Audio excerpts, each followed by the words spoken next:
हम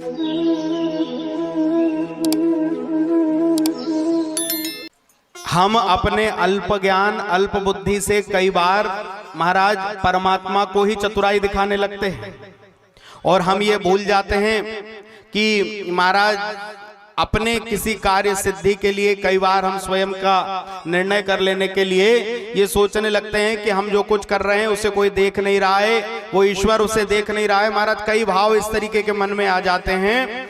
बोले परमात्मा हर पल हर जगह, ऐसी कोई जगह, ऐसी महाराज कोई स्थान नहीं जहां उसकी दृष्टि ना हो। एक बार की बात कि एक राजा को अपना राज्य अपने पुत्र को सौंपना था और उसके 3 महाराज पुत्र थे। तो उसने तीनों पुत्रों को कहा कि महाराज ये निर्णय करना चाहता था कि मैं किस पुत्र को गद्दी पर बिठा लूं। तो उसने एक फल दिया और तीनों को फल देकर के कहा कि देखो तुम तीनों ये फल लेकर के जाओ और ऐसी जगह पर इस फल को खाकर आना जहां तुम्हें कोई भी देखे ना। यदि किसी ने देख लिया तो उसको राज्य नहीं मिलेगा, और जहां खाकर आओ वो स्थान मुझे बताना।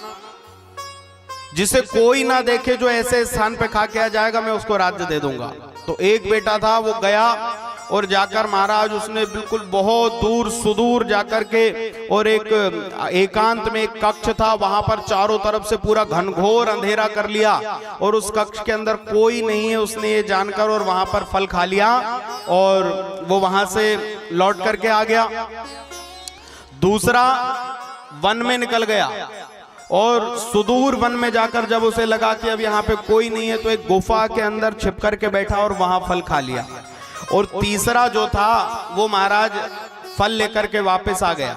पहले से राजा ने पूछा कि तुमने कहाँ खाया? बोले पिताजी कोई नहीं था, अंधकार में कमरा था, वहां किसी को कुछ दिखता नहीं, मैंने ऐसी जगह में फल खाया है।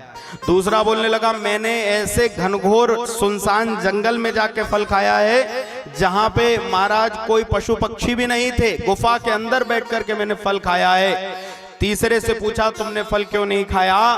तो वो कहता है कि पिताजी मुझे पूरी संसार में ऐसा कोई स्थान ही नहीं मिला कि जहां पर कोई देख ना रहा हो। मैं जहां भी गया वहां मुझे लगा कि यहाँ तो भगवान देख रहा है महाराज, इसलिए मैं इस फल को नहीं खा पाया। वापस आ गया, पिता ने उसको गद्दी पे बिठा दिया। बोले हर पल हर क्षण महाराज परमात्मा हमारी ओर देख रहा है।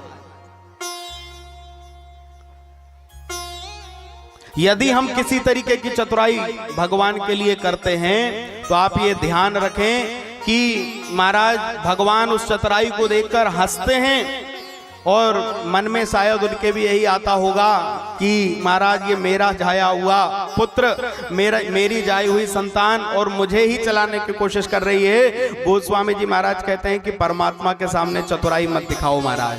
यदि तुम चाहते हो कि भगवान मिले तो मन क्रम बचन छाड़ी चतुराई, मन क्रम बचन छाड़ी चतुराई।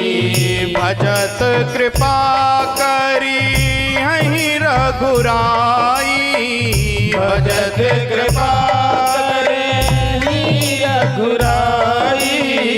भजत कृपा करी रघुराई, भजत कृपा करी रघुराई। मन क्रम बचन छाड़ी चतुराई, मन क्रम बचन छाड़ी चतुराई। मन क्रम वचन छाड़ी चतुराई, तो भजत कृपा करी हैं रघुराई। महाराज मन वचन कर्म से चतुरता को त्याग करके सरल बन जाओ, और जब हम सरल बन जाएंगे तो परमात्मा भजत कृपा करी हैं रघुराई। फिर हमारी तपस्या, फिर हमारी साधना, फिर हमारी भक्ति, फिर हमारा जाप, फिर हमारा कथा सुनना, सब कुछ सार्थक हो जाएगा। लेकिन उसके पहले सरलता जीवन में लेकर के आना पड़ेगा, सरसता जीवन में लेकर के आना पड़ेगा।